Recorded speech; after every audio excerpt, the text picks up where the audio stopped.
10th of March 2022 is the World Kidney Day. There is a day which is giving so much of importance to the kidney health, and there is a reason for it. Kidney being one of the most important organs in the body, it roughly around 1 to 1.2 liters of blood enters the kidney for filtering every minute. Kidney is kind of a non-stop filtering mechanism in our body, which actually filters and removes a lot of toxins from the blood and manages and maintains the electrolyte balance in the blood and a lot of other functions. Now, kidney-related disorders can be highly detrimental, and the number one reason for such kidney disorders is diabetes, diabetic nephropathy, chronic diabetes leading to elevated blood sugar levels, chronic diabetes leading to kidney tissues getting damaged, thereby causing multiple host of other issues, right? Of course, there are other conditions also which are autoimmune kidney disorders such as IgA nephropathy. There is FSGS and multiple other conditions also. Now, we at NuvoVivo here to talk about kidney health and managing from a lifestyle perspective, of course. If there is any particular condition wherein the kidney function shows slightly elevated numbers and needs attention, it for sure needs attention of a nephrologist or a kidney specialist first. And only after that, a lifestyle expert such as us can help in giving credible and right information with regards to nutrition management, exercise management, etc., which will go along with managing these conditions. Most often, the conditions related to kidney may not be fully reversible. So it's extremely important to make sure that we take care of that health so that it doesn't reach there. Because once it reaches there, in many cases, it's not actually reversible and it cannot be retracted back. So that's the reason that we have a World Kidney Day. And in 2022, that's on the 10th of March. Now, as already spoke about kidney, what does it primarily do? It actually has a variety of functions apart from just about filtering the blood. Did you know, for example, the red blood cells production actually happens with a kind of an enzyme called erythropoietin produced by kidney. So if there is a person who's having a kidney damage or a kidney disorder, it can lead to severe anemia. Similarly, the active form of vitamin D. Of course, we know the sun vitamin, right? When sunlight falls on our skin, the fat or cholesterol below that actually forms into vitamin D. But that is only an inactive form of vitamin D. That inactive form of vitamin D has to go through a certain metabolic process, not getting into the details of it, through liver and through kidney. So kidney plays an important role in actually converting that inactive form of vitamin D to the active form of vitamin D. And remember, this vitamin D is important for bone health, right? Only in the presence of an active form of vitamin D, our body will be able to absorb calcium. And so what happens if there is vitamin D deficiency? Obviously, the bones become brittle because calcium is not being able to be absorbed into the body, right? So kidney disorders lead to lesser amount of vitamin D production, which in turn makes bone related issues, deformities or bone osteoporosis, brittle bones, etc. So anemia is another thing which happens. The brittle bone is another thing which happens along with kidney related disorders. A lot of people think that the blood pressure is actually managed by heart. Blood pressure is actually managed by kidney. Kidney plays a very important role in managing the blood pressure. So how does kidney do that? Kidney does it by, in a very simple terms, kidney does it by actually managing the amount of fluid balance in our body. Depending upon the fluid balance, amount of the fluid and the blood volume, the pressure kind of increases or decreases. So kidney plays an important role in filtering out water and managing the fluid balance in the body. Electrolyte balance, that is also something which needs to be managed. pH, how acidic or how alkaline our blood is an extremely important parameter. So much so that the pH of the blood is maintained in a very narrow range of somewhere around 7.35 to 7.45. This thin and very narrow range of pH in blood is extremely important for a lot of other functions to happen inside the blood. And two organs, the primary organ which actually manages the pH of blood in this very small range is primarily kidney, and then lung also plays a very important role in doing that. So kidney plays an important role in the pH management also. So these are all the aspects which kidney plays an important role in. Now, how can a person understand if there is some sort of an disorder or issue or something which needs immediate attention when it comes to kidney disease? Because most cases, if that is understood and diagnosed much in advance, remember, as I said, it needs to be diagnosed with the help of a proper doctor, a nephrologist, or a kidney specialist to be allowed to get in that information. A lot of things can be done from a therapeutic management, from a medical management perspective, and also from a lifestyle management perspective, to make sure that it does not become worse or it doesn't progress to something much more complicated and extremely life-threatening. As I earlier said, diabetic nephropathy is one of the most common and the most common cause of a kidney-related disorders among people. So managing blood sugar levels, managing it properly is extremely important for them.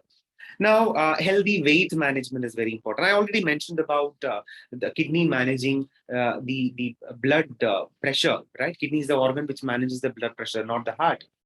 Ulta, if the blood pressure is high, it can also happen that the renal hypertension or the pressure in the arteries of the kidney can go up, which in turn causing tissue damage and damaging kidney. Hence, kidney is not able to do its job of managing the fluid balance, which in turn increases the BP back again. You see, so how they are interrelated. So kidney damage can lead to hypertension. Hypertension because of bad lifestyle can lead to kidney damage also, which makes the hypertension even more worse, right? So hypertension happens that way. So kidney damage and kidney related issues can lead to that also. Now, typically water intake, we know that for a healthy person with a healthy kidney functioning and everything, roughly 1 liter of water per 20 kilograms of body weight, meaning if a person is 60 kilograms, 3 liters of water is what is prescribed. Of course, if a person is having any kidney related issues and function problems, then of course you need to go by what your doctor says, depending upon how the extent of that damage or extent of the issue, the kidney, the water intake needs to be managed. It is extremely important to avoid consuming too much of medicine, especially the non-steroid anti-inflammatory drugs such as ibuprofen, etc., needs to be had only based on prescription, only based upon how your doctor asks you to have it, only if necessary. Protein, extremely important. See, protein in a normal scenario for a person who's having a normal, uh, good kidney function, protein intake is absolutely fine. You can go up to 1.5, even up to 2 grams of protein per kilogram of body weight. I'm saying if a person is 70 kgs, person can have roughly from 70 to up to 130, 140 grams of protein is also all right, provided the kidney function is okay and there is no problem there. But if there is an impairment in the kidney function, protein obviously needs to be reduced. Why is it so? Because protein metabolism creates a waste which has to be the urea, which has to be which is the byproduct of the protein metabolism, is excreted by the kidney. So higher is your protein intake, more loaded and more work the kidney has to do. And if there is a kidney impairment, you don't want to overload your kidney with unnecessary intake and extreme intake of protein. So all those people who go and gym and work out and taking a protein shake, absolutely all right, provided you don't have a kidney function, a kidney related issue. But if your creatinine levels are higher or there is urine albumin, urine is frothing, etc., these are all signals that there should be something which needs to be checked and probably needs to be addressed. So don't go out and increase protein just because you want to gain muscles or just because you want to lose weight. So go balanced and always take the opinion and advice of a person who actually understands this. I already spoke about electrolyte balance. And now when I talk about electrolyte balance on the dietary aspect, of course, for a normal scenario, when there is an initial phases of kidney damage or slightly high creatine levels and things like that, or urine is frothing, these are all situations which shows that there is a kidney damage. Why is it? As I already mentioned, the kidney is like a filtering mechanism, filters a lot of things out from the blood. Sometimes it reabsorbs it back into the blood and maintain the electrolyte balance, fluid balance. Everything is done by kidney, but by means of this filtration happens through glomerulus, a lot of internal procedures there. Now, when that happens, if the kidney has some sort of a tissue damage there, then there is a chance that these blood proteins might be leaked out into the urine. Kidney is not able to absorb it back into the blood and actually leaks out into the blood, and that's what the proteinuria or a microalbumin presence in the urine. So what happens? People urinate, the urine becomes a little frothy and foamy, which probably is an indicative or suggestive of protein presence in the urine. So if while passing urine, if there is frothing, do a urine test and then see if there is a presence of protein or albumin. Uh, so, um, so in the normal scenario, in the initial cases, there is a diet which is recommended called DASH. DASH is nothing but dietary approach to stop hypertension. Primarily involves around reducing sodium. Now, where is sodium found? Of course, sodium is found in sodium chloride, which is our table salt, right? Now, sodium needs to be reduced. Obviously, tell people with kidney issues or hypertension to reduce salt for this reason, because excess amount of sodium can cause some sort of a strain on the kidney. And remember the fluid balance, right? And that needs to be managed. Higher salt intake can impact that fluid balance. So that's the reason sodium needs to be reduced. For a person who is already hypertensive, blood pressure levels high, the recommended intake of sodium has to be less than 2 grams in a day, less than 2 grams in a day, 2000 milligrams in a day.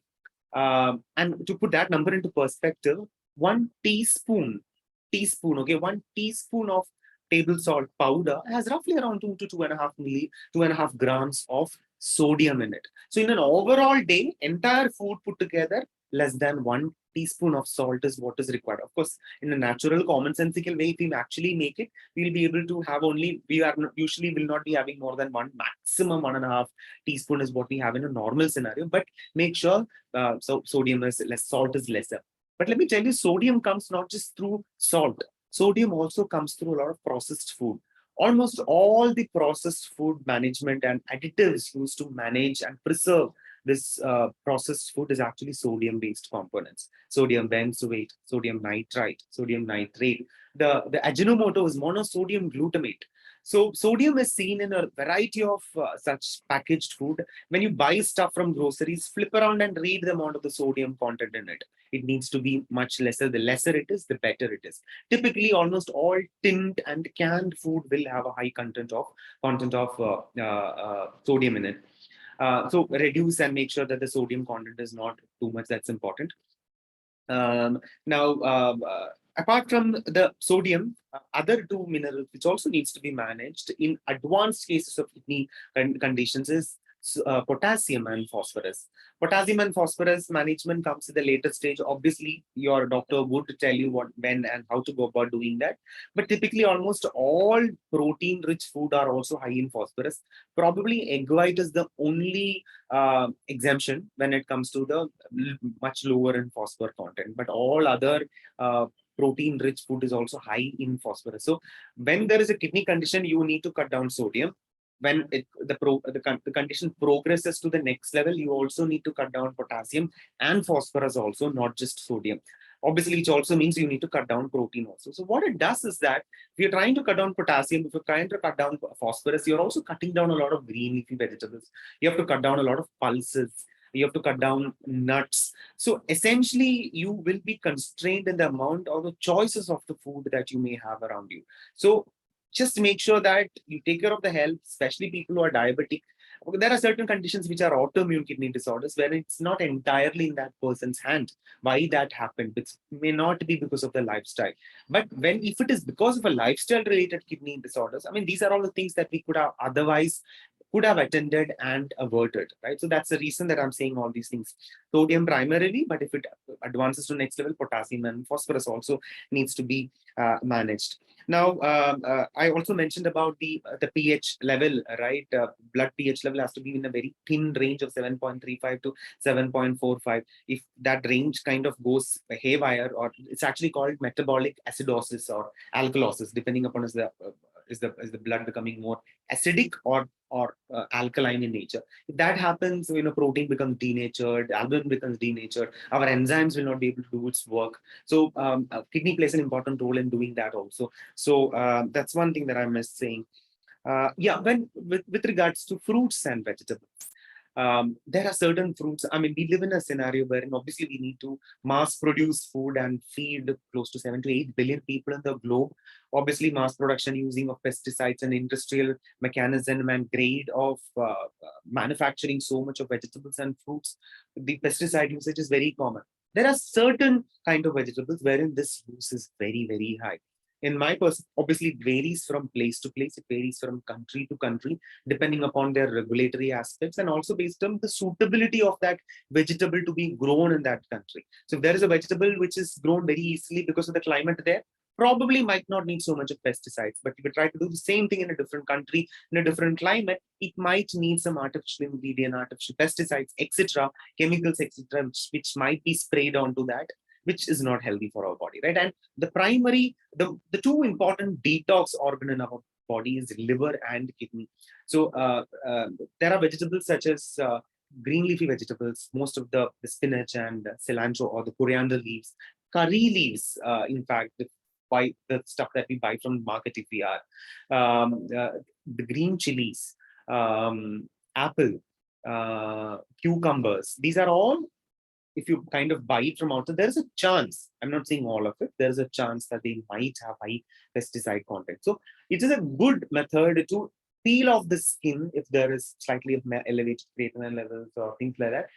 Peel off the skin and which will help you to kind of avoid a lot of pesticides and a lot of these kind of harmful things, which can create further further pressure and further this thing and the damage to the kidney. So that is one way of doing it. So that will help in kind of reducing the pesticides and other aspects. Apple, especially the waxy thing that is seen on top of it, right? Peel the skin off. If there is again advanced form of kidney related issues, leaching the vegetables could be helpful. What is leaching? Basically cooking it in either, cutting the vegetables and putting it in water for some time and stirring off that water. Or when you're cooking these vegetables, the water which is coming out of it, kind of, draining off that water and use that. It helps in reducing the amount of potassium and phosphorus in these green leafy vegetables and other things. So it helps to do that. So leaching can be done for people who have some sort of, who's gone past the initial higher creatine levels or something which is a little more complicated that needs to be addressed. So that's about the things that I wanted to say. So yeah, so I think I've covered everything that I wanted to speak about the kidney health from a dietary management perspective. To sum it up, maintain your body weight, make sure if you're diabetic, it is managed. Diabetes can be reversed to a reasonable extent before it even reaches kidney issues or nerve issues or anything. So get that sorted, manage your weight, eat healthy, drink enough amount of water, sleep well, don't have unnecessarily too much of medicines if it is not really needed. Make sure that you also reduce the sodium, make sure your BP levels are normal. These all things would go a long way in actually living a healthy, happy, and a fit life and fit body. So on this World Kidney Day, I hope that you all stay healthy, stay fit, and stay young. I hope this information was helpful. If you found it helpful, please do share this across. My name is Rajiv Ambat from NuvoVivo Center for Obesity, Lifestyle Disorders and Research. We're an online health and wellness company into the field of medical fitness. Basically, understand and combine the understanding of fitness, which is all about exercises, looking good and looking fit. Combine that with the understanding of nutrition, which is all about calorie management and planning, with the background of these lifestyle disorders, such as diabetes, high cholesterol, hypertension, fatty liver, uric acid, so on and so forth, and help people become healthy and fit. We don't identify ourselves as a weight loss company. For sure, weight loss is just a byproduct of improved metabolism. And our goal is to improve metabolism by improving the body composition, which is reduce body fat, improve lean muscle mass, which will actually show up on improved bodily vitals and other parameters. Weight loss is just a happy coincidence and a byproduct. All right, I hope this was helpful. Once again, stay healthy, stay fit, stay young, stay safe. Take care.